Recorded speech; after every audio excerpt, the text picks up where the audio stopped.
Hey everybody, welcome back to the Holy Comforter Episcopal Church YouTube Bible study.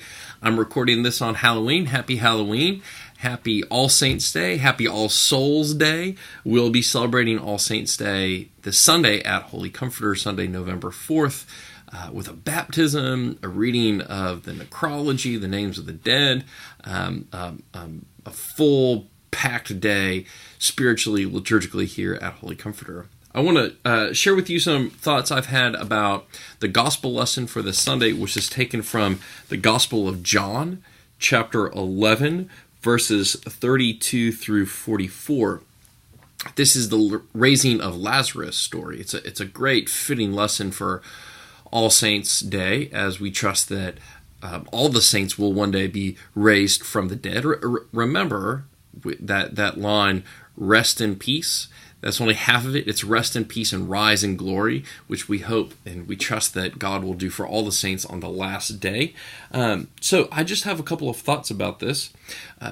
Jesus is off to see Lazarus, who has died, and his sisters Mary and Martha are there. They're weeping. They say, "Lord, if you had been here, my brother would not have died." And it says that Jesus starts weeping. And it's important here that the word there for weeping is not just like crying. It's not just sadness. That there's almost like a groaning, that Jesus is disturbed. He's almost angry. He's, I think, angry at the powers of sin and death in this world.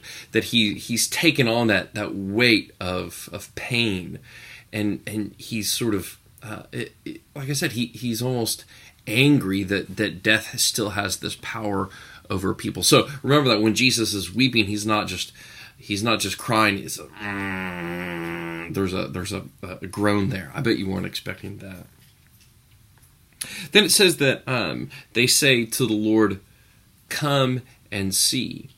Come and see is a phrase that runs throughout the Gospel of John. At the very beginning, Jesus invites the first two disciples to come with him by saying, "Come and see." And now here Mary and Martha are telling Jesus to come and see their dead brother. So there's an invitation in the beginning of the gospel that Jesus invites the disciples to come and see what it's like to have grace, what it's like to have this new life in Jesus. And then, in a way, we are inviting Jesus to come and see what it's like to live in our pain. Come and see, Jesus, what it's like to live with my mourning.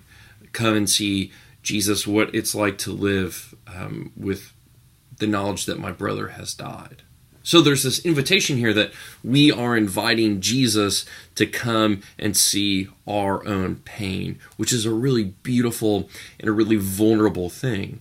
So it's not that our prayers are supposed to be just simply, thank you, God, though that is an incredibly important prayer, but there should also be a sense of vulnerability as we say to Jesus, asking Jesus to come and be with us even in our worst places. So they come to the cave where Lazarus is buried. One of my favorite lines, "Lord, already there is a stench because he has been dead 4 days." In the King James Version, it's, "But Lord, by this time he doth stinketh," which is just a great line. And one of those places where I wish congregations felt more relaxed, that they could laugh. I mean, we're just talking about stink here. It's just kind of funny. Then Jesus cries out with a loud voice, "Lazarus, come out." And it says, the dead man came out, his hands and feet bound with strips of cloth, and his face wrapped in a cloth. Jesus said to them, "Unbind him and let him go."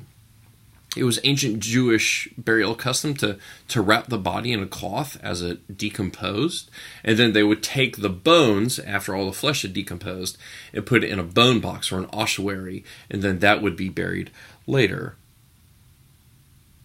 But the burial clothes, I mean, what an image, right?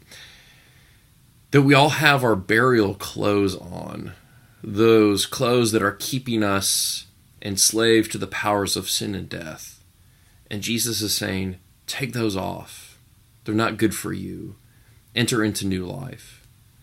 Just this last Sunday at Holy Comforter, we had our Recovery Sunday, in which parishioners shared their stories of alcoholism.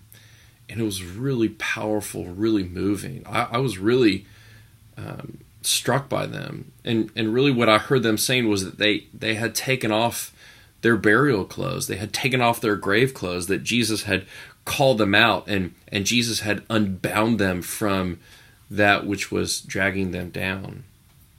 So I ask you to think about, what are those things that are dragging you down? What are those clothes that you keep wearing that are keeping you enslaved to the powers of sin and death, and knowing full well that Jesus wishes to call you out and to unbind you and to let you go, so that you can live in freedom and in peace with Jesus. So those are a few of the thoughts I have for this upcoming Sunday from the Gospel of John.